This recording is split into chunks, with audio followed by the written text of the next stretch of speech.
এটা তো বাঘের লেজ বলে মনে হচ্ছে। আরে ওই তো একটা মাথা। সর্বনাশ, এটা তো বাঘের মাথা। ওই তো একটা হাতও পড়ে আছে। তাহলে তাহলে এটা কার কাজ হতে পারে তরুণদা? কোনো মানুষের কাজ তো এ হতে পারে না। এ যদি কোনো চোরা শিকারের কাজ হতো তাহলে তো বাঘটার দেহ ওভাবে ছিন্ন ভিন্ন করে দিত না। এটা নির্ঘাত কোনো জানোয়ারের কাজ। কিন্তু কি সেটা? কি সেই ভয়ঙ্কর জন্তু যে বাঘকে ছিন্ন ভিন্ন করতে পারে? একবার নগেনদাকে ডেকে নিয়ে আসি, তারপর দেখছি ব্যাপারটা। ঠিক বলেছিস নকুল, তুই যা, তুই এক্ষুনি নগেনকে ডেকে নিয়ে আয়।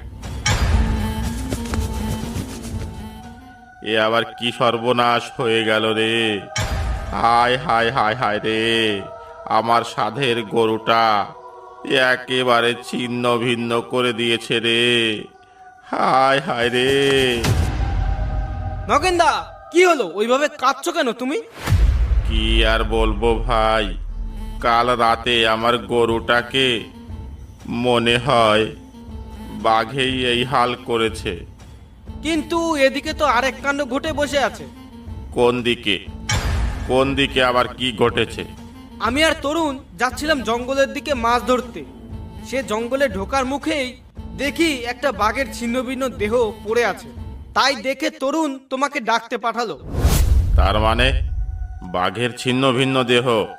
তাহলে তো ওই বাঘটার এমন অবস্থা যে করেছে সেই আমার এই গরুটার এমন অবস্থা করেছে। চল তো একবার গিয়ে দেখে আসি।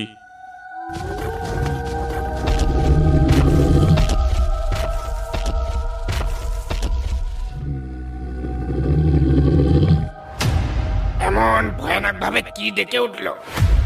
এ গর্জন তো বাঘের গর্জন নয়। ওই তো আবার এ কি ভয়ানক গর্জন! এ কি? এটা আবার কি জন্তু? এত বড় মাথা, আবার বাদরের মতো দেহ। ওরে বাবা গো, মরে গেলাম গো! বাঁচাও বাঁচাও বাঁচাও!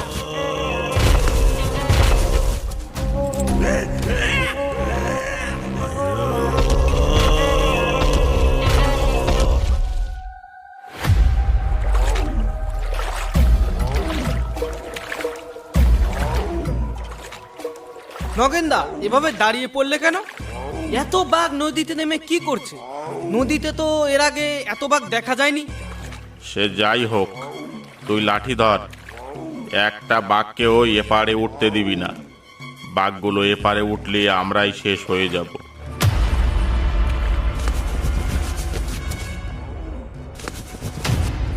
কিন্তু এই বিপদের মধ্যে বেটা তরুণ কোথায় গেল?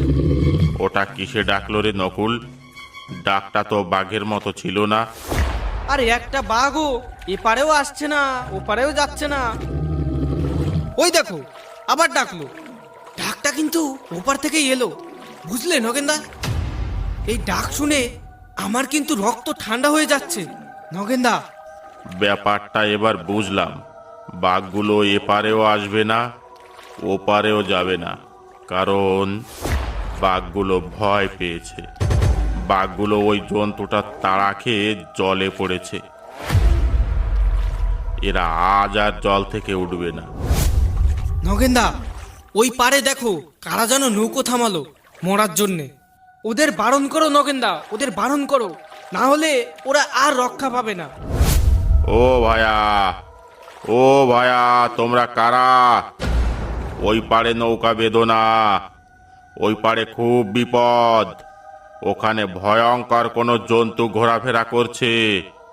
ওদিকে যেও না তোমরা। ও ভায়া!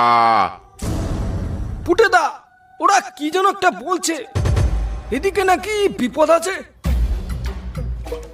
বাদ দে তো পাগল ছাগলের কথা। বেশি কথা না বলে ভেতরে চল। অনেক কষ্ট করে এই জঙ্গলের সন্ধান পেয়েছি। এই জঙ্গলে অনেক মধুর চাক আছে।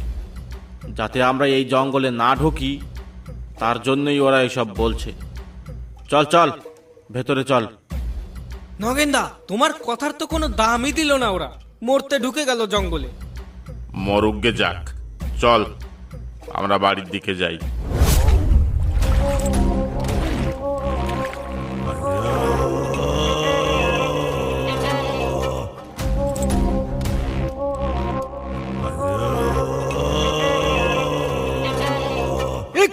এখানে তো একটা বাঘ মরে পড়ে আছে ফুটেদা। এই বাঘটা মরলো কিভাবে? বাঘটা হয়তো বুড়ো হয়ে গেছিল, তাই কোনো বুনো শুয়োর টোরে মেরে দিয়েছে। না না ফুটেদা, আমার কেমন যেন ব্যাপারটা সন্দেহ মনে হচ্ছে। আরে অত ভয় পাস না, চল সামনে গিয়ে মধুর চাক খুঁজি।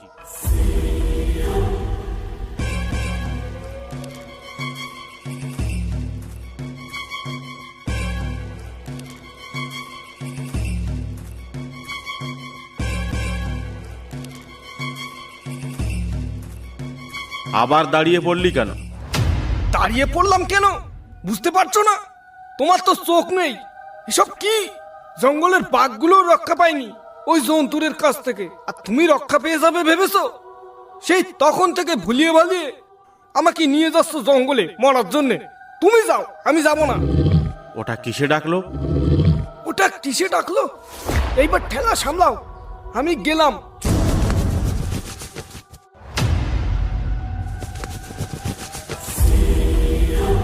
এই তো এইখানেই দাঁড়াই, কোনো নৌকা এলে আমি তার সাথেই বাড়ি যাব।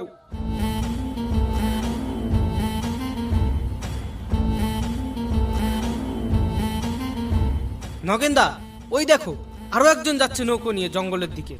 ওকেও একবার বারণ করে দেখবে নাকি? কি দরকার আছে বল? মাঝিগুলো খুব বদমাস, ওরা বললেও শুনবে